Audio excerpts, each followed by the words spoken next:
Hello, my name is Justin Bair. I'm the Associate Director of Worship and Music here at St. Luke's United Methodist Church in Houston. And this is Methodantics, where we investigate dusty ideas. I host this along with Sid Davis, who's going to introduce himself and our topic for today. I am Sid Davis. I'm Director of Music and Fine Arts at St. Luke's and get to work with Justin every week and on these very things we're talking about. And we hope that if you have some questions that you've been wondering about, that they will get answered here. You'll either hear it or you'll send it to us and we can address it at this time. So today we're going to talk about the Christian year because we're about to be able to say to each other, Happy New Year. And I'm not talking about the December 31st, I'm talking about the beginning of Advent, which is the first season in the Christian year. So we can literally say to each other, Happy New Year as Christians. So that's what we're about today. Justin, what do you know anybody who's like actually done that? It feels sort of like a church dad joke, like a little inside joke, like, hey, Happy New Year. Well, sorry, I'm a dad, as are you. Yes, I have actually done it myself from the lectern on the first Sunday in Advent and said it to the congregation. Why not? Because it is. It's the beginning of the church year. That's true and fair. And I mean, that's pedagogical. That's a teaching moment for the congregation, you know, instead of like at an awkward family function, just sort of like nudging somebody. Yeah, Happy New Year, expecting them to know what you're talking about. Sure. So our kind of tagline for Methodantics is investigating dusty ideas. And I don't know if we've talked about why we call it that. The idea for me is that everything that I grew up experiencing, I grew up in the suburbs and everything was new. Everything that I looked at was 5 years old. It was new strip centers everywhere you went. My high school was brand new. And so I just didn't have much connection with anything that was very old. It's one of the reasons I love going to Europe is you're like, these buildings are thousands of years old. And just feeling like you're literally walking into history. And so at some point, everything that we talk about, everything that we do in our worship services was a new idea that somebody had. The source of that idea notwithstanding, it's something that somebody presented and people went, yeah, we should do this thing. And it was new for them. But for many of us, myself very much included at the top of that, these things, they're no longer new. And it feels like if we don't take them out and brush them off, they just become dusty and they become kind of forgotten. We forget entirely why we do this stuff at all. We just know that we do this thing. It reminds me of, I think it's in 2 Kings, the story of King Josiah. He became king at 8 years old, and he was like, you know, most everybody before me was super bad at being a king, and I'm gonna try like way harder. So he's 18 years old. They're renovating the temple, and as they're tearing stuff down and fixing it, his priest comes to him and is like, hey, we found this book. It's like our law or whatever, which had been lost. There's something like 14 generations between David and Josiah. 14 generations. And this thing people had just forgotten. Like I picture them pulling out this holy book of how they're supposed to live and blowing the dust off. So that's a lot of what this feels like, is we're uncovering these things that were super purposeful and we should probably really be doing them. And we just haven't. I feel like the liturgical year is that for me. Yeah, I think the really most salient word in there is purposeful. We have to be purposeful, or we either sort of gloss over it and do a poor version of it, or we forget about it and forget why it's done. That's right. And you say it's the quote from, I think his name's Will Willimon. That's the... Oh, but it's the church's job to help us pay attention. Yeah. Who is Will Willimon, by the way?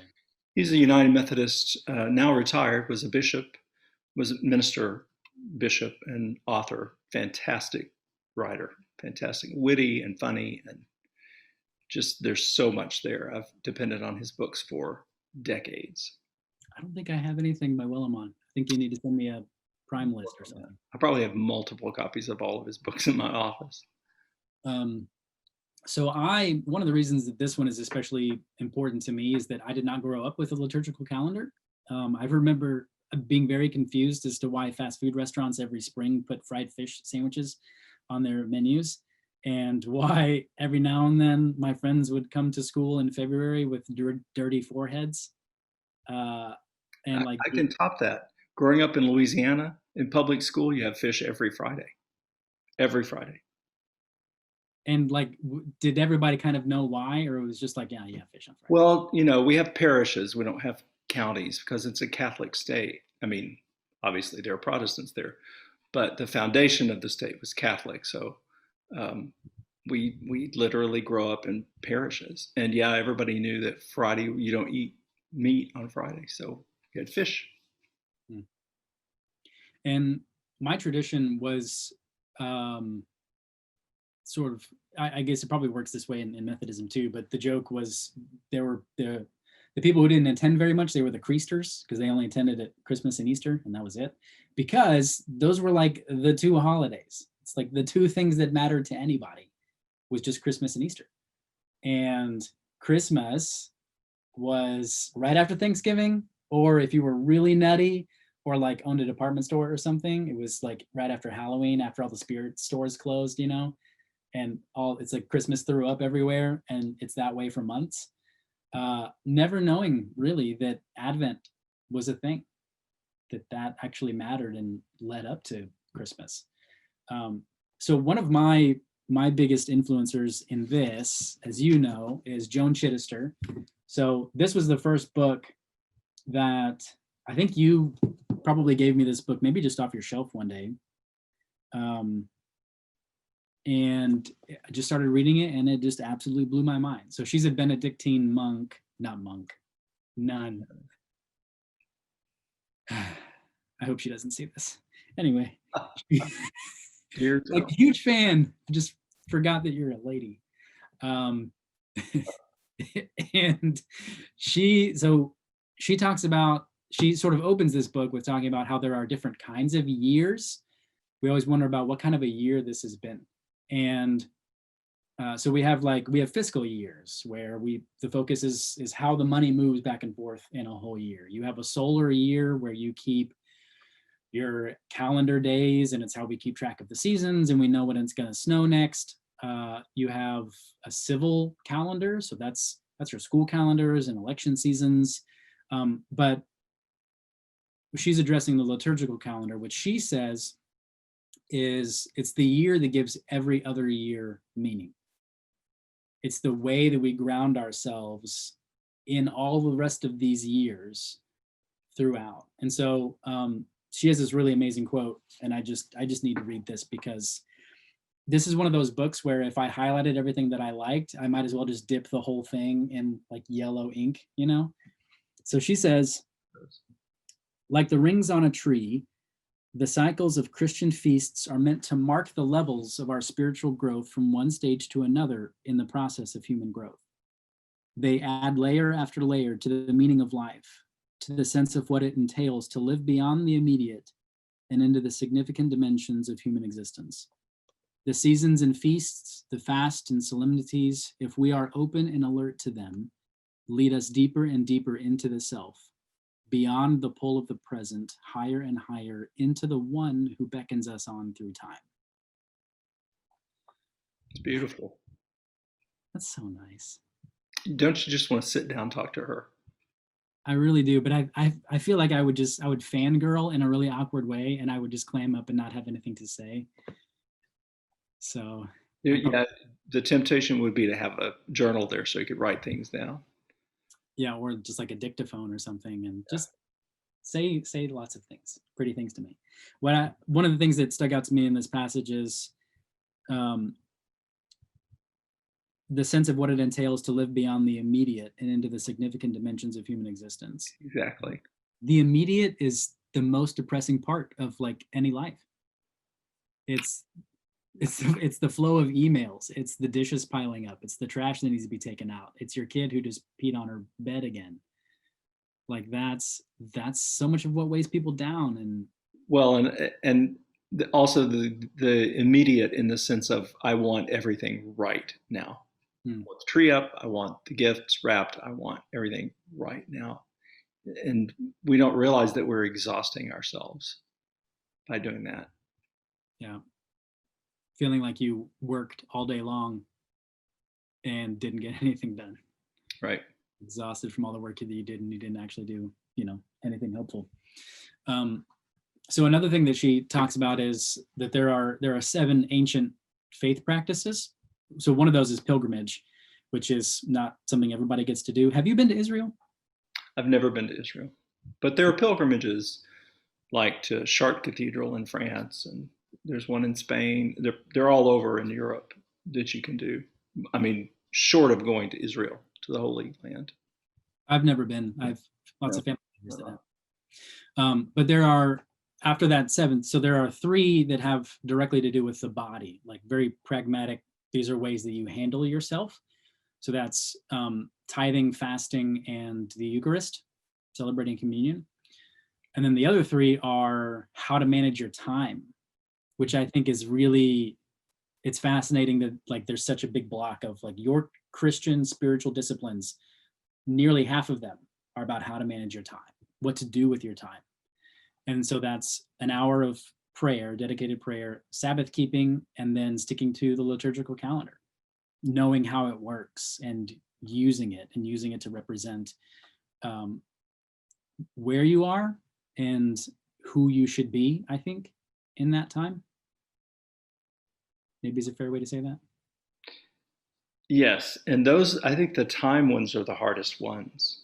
Yeah. And as hard as tithing is, as hard as some of those other things are, the time ones, certainly for me, are the hardest ones. It's because I'm a terribly undisciplined person. But yeah, that's a great way to look at all of those. So that's our goal in this, is to introduce us to the liturgical calendar, or maybe remind you of it if you did grow up in a liturgical tradition and you know what all these aspects are. So we're going to give you just kind of a broad overview, and each week after this, we'll actually kind of give a little snippet of, since we're kind of starting like our new year, I want to be able to kind of help walk us through these brief snippets of, so here's where we are and here's what this means liturgically. So we're sort of walking the walk, as it were. If we're introducing people to this, I want to be able to continue and say, this is where we are now. Let's pay attention. So as you said, this is our new year. It is. Or almost, or so this year starts almost always late November, maybe sometimes December 1st. It's the Sunday after for us, and keep in mind, Thanksgiving is not a Christian holiday. I mean, we are giving thanks to God, but that's not a liturgical thing that appears on liturgical calendars. But it's the Sunday after Thanksgiving. Well, not always. It's sometimes the Sunday right after Thanksgiving, which is November, and sometimes it's the first Sunday in December. This year it's the first Sunday or the last Sunday in November, which I think is always hard. It's a little bit confusing, and I just think it makes planning harder. But it's the time before Christmas, and it's a penitential time. I know. I think of it less penitentially than Lent, but it is a penitential time. And there was a time when people fasted and prayed and prepared for Christmas as they prepare, as we're supposed to prepare during Lent for Easter. Yeah, one of the ways last year, as a lot of this was new to me for the first time last year, my wife and I did like an Advent devotional that we did every night together. It's called Keep Watch With Me. And I believe Justin Coleman contributed to that, if I remember correctly. Really lovely. And this year we're doing, our church sold Advent candles, like little kits that you could take home and kind of set up in your home and be able to celebrate Advent every Sunday. And so we got one of those. I'm really excited to share that with Nora. She's probably going to be more excited about lighting things on fire, but I'm excited to do that. So it's the four Sundays before Christmas. So like it's easier for me to think of it as where's Christmas and then to kind of back up from there. I have no idea if this is true. Do you know if like our established Thanksgiving being that particular Thursday was supposed to always be like right before Advent? Like, do you know if Thanksgiving was? No, I don't think so. And I want to say it was Abraham Lincoln who finally decided when it was going to land, and it stuck on that Thursday. I want to say that's right. Um, but no, I don't think it had anything to do with Advent at all. Hmm. Um, I don't think so. And Christmas, the 25th. Some think that it's 9 months from the vernal equinox. If the coming of light, if the days start getting longer, the coming of light in the spring is parallel to Mary's being with child, and 9 months later she delivers, and that's Christmas. Now, the truth is it was also a Roman holiday, and the Christians wanted to practice their faith and not be killed for it, so they could party on a Roman holiday and it not attract attention. So there's that also. But there are people who say, yeah, 9 months from spring, boom, Christmas. Yeah, I think it probably wasn't until I was in Bible college that they said, well, December 25th was really just the day we picked to celebrate the birth of Jesus. Right. And that was like equal parts kind of mind-blowing and exciting and very disappointing, because my whole life I had pictured like Mary and Joseph walking into Bethlehem and it's cold because it's December. Right. I don't know, does it snow there? I don't know if it snows in Bethlehem. I don't think so. Probably the snow did not lay on the ground, despite the carol. Yeah, there's a lot of anachronisms. And so Advent's about waiting. Well, and let me back up and say, we know the gospel story. We've read the book. We know how it comes out to this point. But every season is viewing the gospel through the lens of that season. And the lens of Advent is waiting for the comings of Christ, both his birth and eventual second coming. It's about both. It's not as comfortable to talk about the end of the world as it is the birth of a baby. So we don't mention that much during Advent.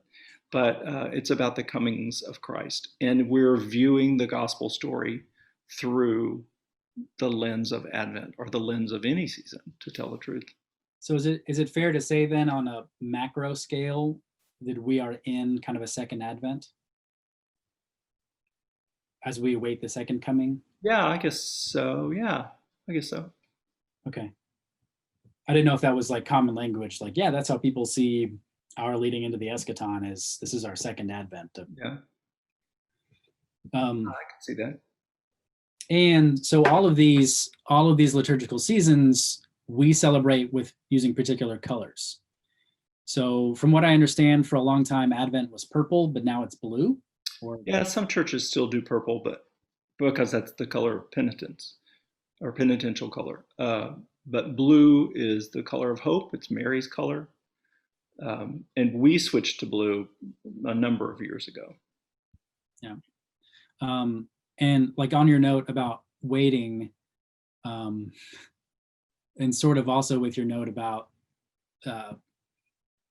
instant gratification, that we, as soon as like Halloween's over, we just want Christmas everything right now.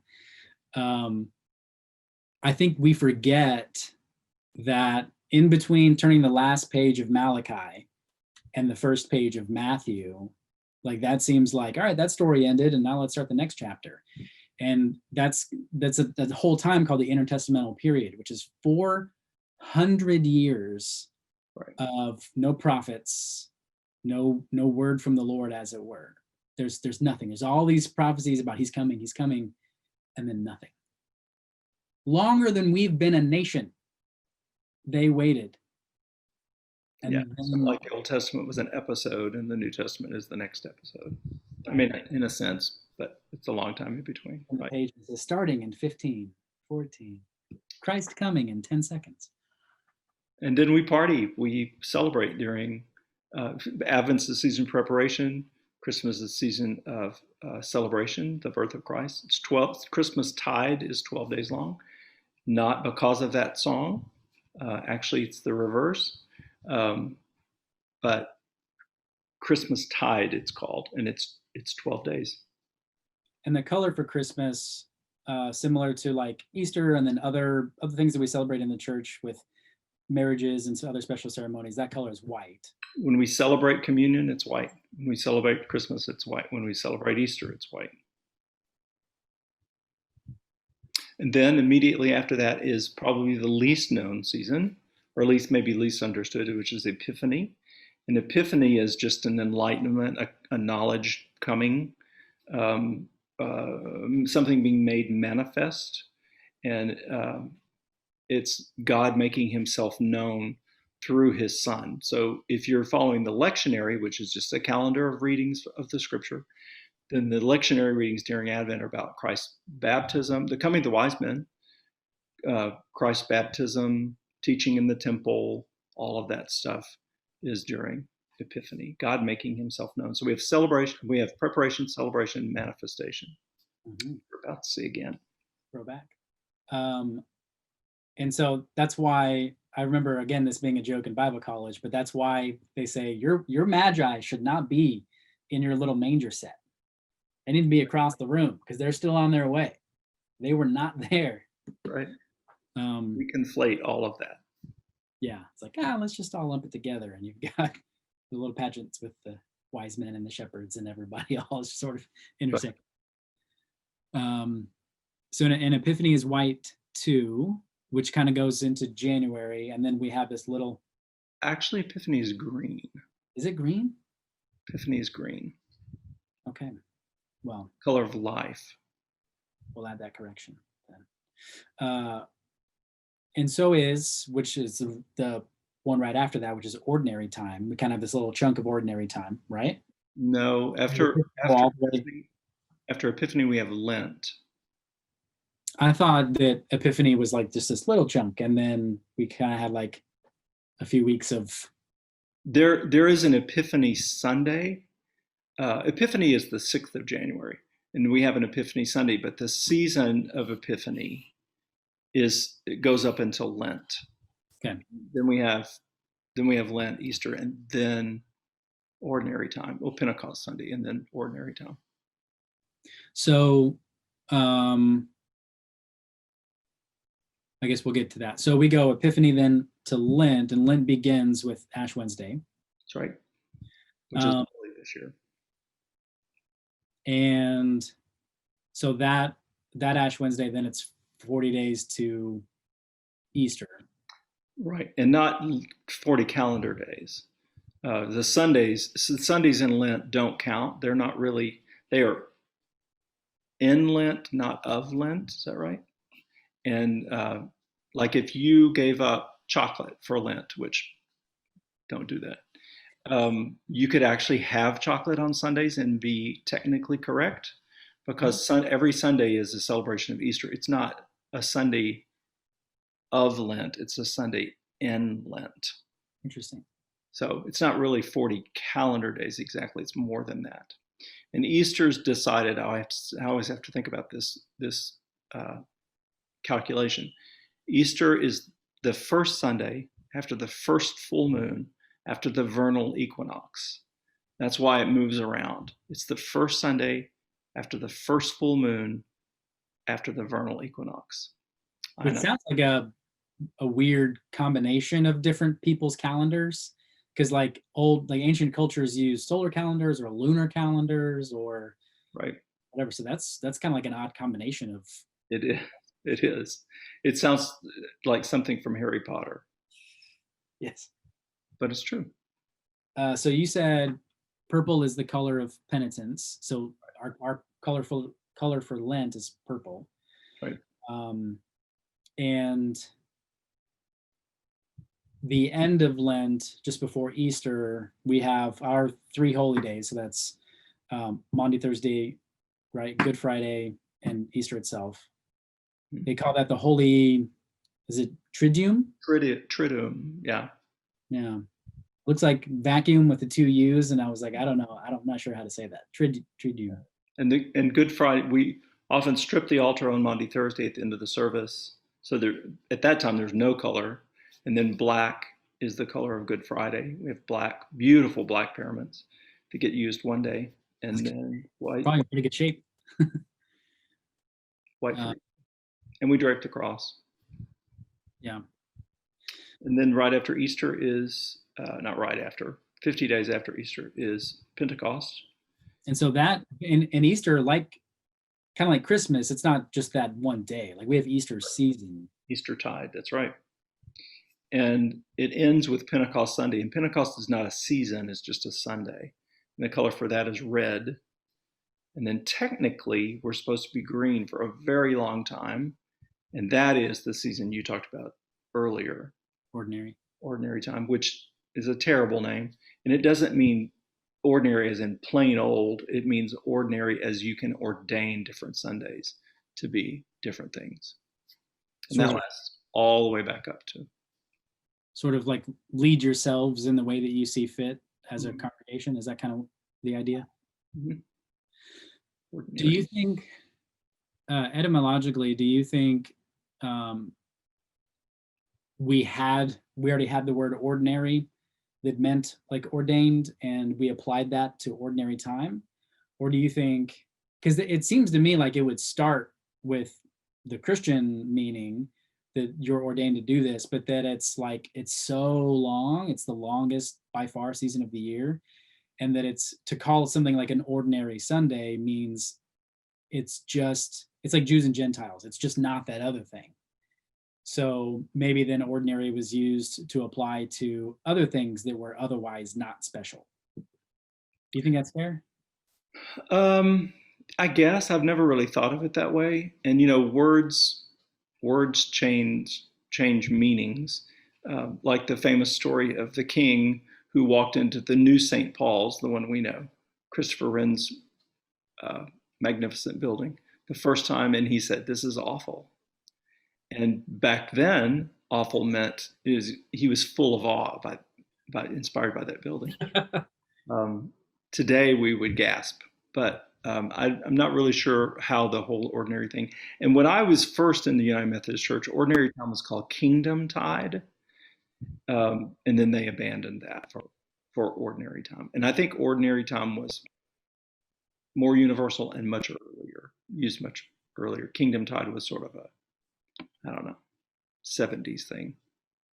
And to that note, so there is this general, pretty much anybody who calls themselves a Christian who follows the calendar, that's a pretty general thing. But then there's lots of these like individual sort of holidays or festivals or things that they would call different things in different traditions that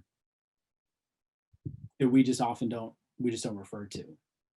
Well, yeah, like Ascension Sunday, or the Feast of the Baptism of our Lord, or Candlemas, or there are many, many, many. And churches like the Anglican Church in England celebrates many, many more fine points of the church year than we do. And they would really look at us like low church because we don't zoom in on the church calendar as finely as they do. There are tons of things,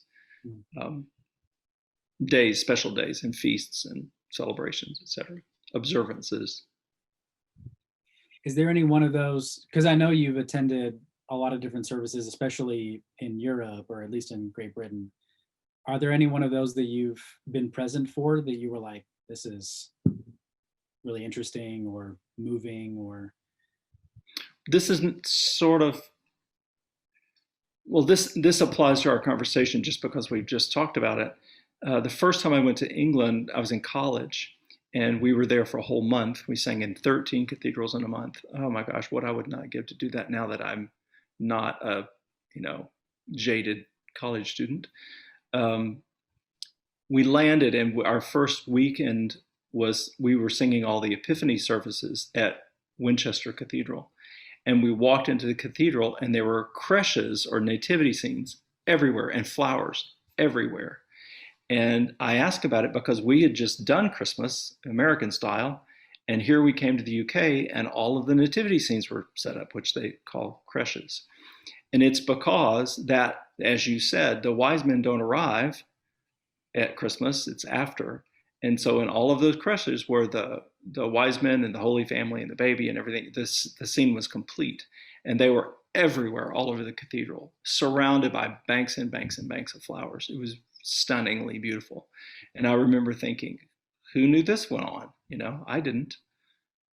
So yeah, I mean, there's great depth in all that stuff. I mean, it's like people who have never attended a Good Friday service. It's hard to do Easter and really appreciate it if you haven't really done a Good Friday service. Likewise, I think Christmas has much, much more meaning if Advent has been observed leading up to it, rather than just Christmas, Christmas, Christmas, Christmas, Christmas. Christmas Day happens and you want to take the tree down because you're sick of it.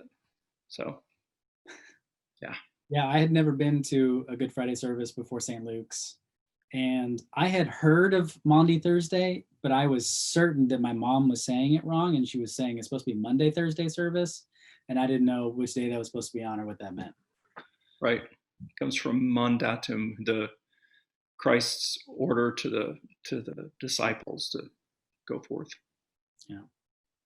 So that's a really big kind of overview introduction of the calendar. And I hope we can.